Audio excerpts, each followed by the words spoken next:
చక్కెర తినొద్దు, అది అస్సలు మంచిది కాదంటారు. కాని నిజంగా కథంతేనా? అసలు సంగతేంటో చూద్దాం. అసలు చక్కెర మన శరీరంలోకి వెళ్తే ఏం జరుగుతుంది? ఆ ప్రశ్నకు సమాధానం ఇప్పుడు తెలుసుకుందాం. నమ్మలేని నిజమేంటంటే పండులో ఉండే శర్కర, బిస్కెట్లో ఉండే శర్కర అణువు ఒక్కటే. మరి తేడా ఎక్కడుంది? ముందుగా చక్కెర వైరుధ్యం, దాని ప్రయాణం, వేగం, ఇంకా వ్యాయామం ప్రభావం గురించి క్లుప్తంగా చూద్దాం. సరే, ముందుగా బేసిక్స్ చూద్దాం. శరీరానికి శక్తినిచ్చే కార్బోహైడ్రేట్లలో చక్కెరలు, పిండి పదార్థాలు చాలా ముఖ్యం. మరి చక్కెరకి, పిండి పదార్థాలకి తేడా ఏంటి? అంతా వాటి సైజులోనే ఉంది. అదే జీర్ణక్రియను ప్రభావితం చేస్తోంది. మనం తినే పంచదారలో ఉండేవి గ్లూకోజ్, ఫ్రక్టోజ్ అనే రెండే అణువులు. చక్కెర అంటే మూలమివే. ఇప్పుడు ఒక చక్కెర అణువు మన శరీరంలోకి వెళ్ళాక దాని ప్రయాణం ఎలా ఉంటుందో స్టెప్ బై స్టెప్ చూద్దాం. ఈ చక్కెర అణువులు రక్తంలో కలిశాక వాటి ఫస్ట్ స్టాప్ మన కాలేయం. అదే మెయిన్ ప్రాసెసింగ్ సెంటర్.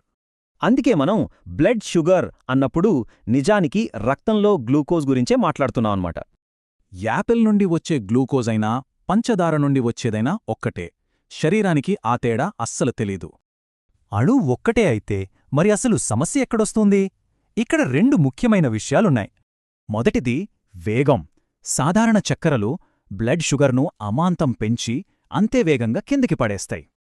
అదే సంపూర్ణ ఆహారాల్నించి వచ్చే శక్తి నెమ్మదిగా రిలీజవుతుంది. దాంతో ఎనర్జీ లెవెల్స్ స్టేబుల్గా ఉంటాయి. రెండో సమస్య ఎంప్టీ క్యాలరీలు.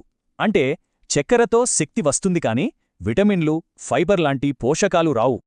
దీనివల్లే ఎన్ని కూల్ డ్రింక్స్ తాగినా కడుపు నిండిన ఫీలింగ్ రాదు, ఇంకా ఏదైనా తినాలనిపిస్తుంది.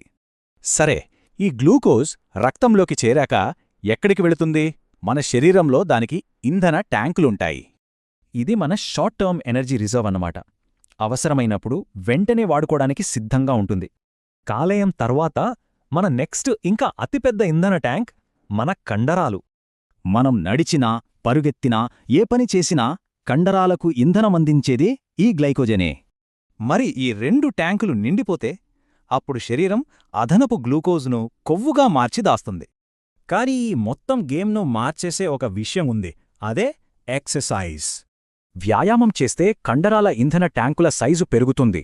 అప్పుడు ఎక్కువ గ్లూకోజ్ను నిల్వ చేసుకోవచ్చు. అంటే బ్లడ్ షుగర్ను కంట్రోల్ చేయడంలో వ్యాయామం ఎంత పవర్ఫుల్ టూలో అర్థమవుతోంది.